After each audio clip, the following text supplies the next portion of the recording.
नाज़रीन, दादू में कोरोना केसनि में वाध बाद इंतजामिया पारां कुछ इलाइक़नि में मुकम्मल लॉकडाउन कयो वियो आहे। इन हवाले सां ॾिसूं था नवीद कुरैशी जी ही रिपोर्ट। नाज़रीन, हुकूमत सिंध या हुकूमत पाकिस्तान पारां जेको लॉकडाउन लगायो वियो आहे सॼे पाकिस्तान जे अंदरि हूअं लगायो वियो आहे, पर दादू में जेको लॉकडाउन आहे उहो त अणपूरो लॉकडाउन आहे, पर सिर्फ़ु स्कूलनि लाइ लॉकडाउन आहे। हिते स्कूल मस्जिदुनि में पाबंदी लॻाई पई वञे, नमाज़ुनि ते पाबंदी लॻाई पई वञे। जो हितां जेके माण्हू आहिनि उन्हनि खां पुछा कयूं, उहे छा था चवनि? असां जेकर ॻाल्हि कजे त हिकु मुंहिंजे ख्याल में हिकु ड्रामो थो लॻे न।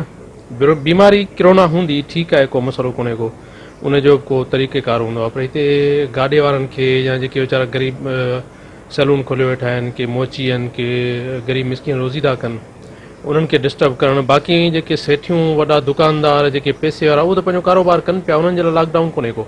प्रोग्राम थियनि पिया, बाज़ार में रश लॻी पई आहे, होटलूं फुल लॻियूं पियूं आहिनि, उन्हनि जे लाइ उते लॉकडाउन कोन्हे, उते कोरोना कोन्हे। बाक़ी जेको ग़रीब हिकिड़ो मिसकिन माण्हू रेढ़ो हलाए थो उनखे बि जेको आहे सो नुक़सानु पहुचाइनि पिया, या हिकिड़ो ग़रीब मिसकिन किथे जेकर मज़दूरी करे थो त उनजे लाइ लॉकडाउन आहे, या मूंखे ॻाल्हि सम्झ में कोन थी अचे। असां शागिर्दनि ते जेको आहे सो तमामु घणो असरु थो विझे।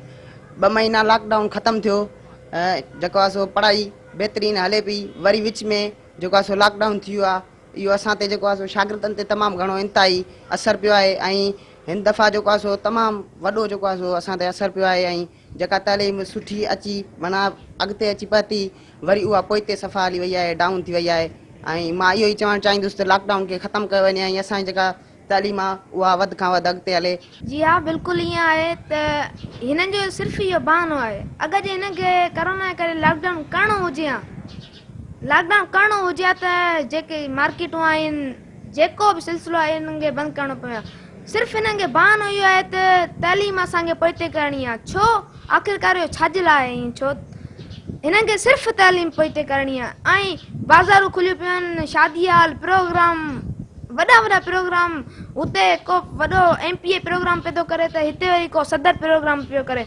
आख़िरकार इन्हनि सां मसइलो छा आहे? जो हिकिड़ो नंढड़ो स्कूल जिते 20 ॿार आहिनि उहो छो था बंदि कराइनि? इहा ई गुज़ारिश आहे त जेको हे लॉकडाउन आहे हे ख़तमु करायो वञे, महिरबानी।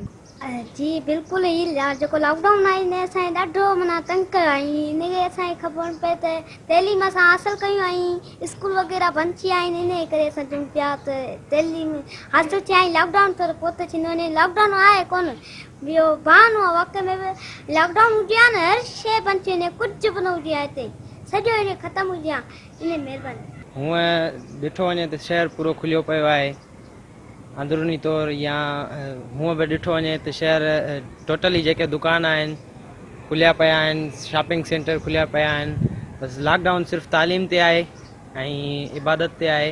इहो लॉकडाउन असांजे कम जो न आहे। ऐं कोरोना वायरस जो जेकॾहिं चवनि था कोरोना वायरस आहे, असां मञूं था बिल्कुलु हूंदी, वबा पूरी दुनिया जे लाइ आहे।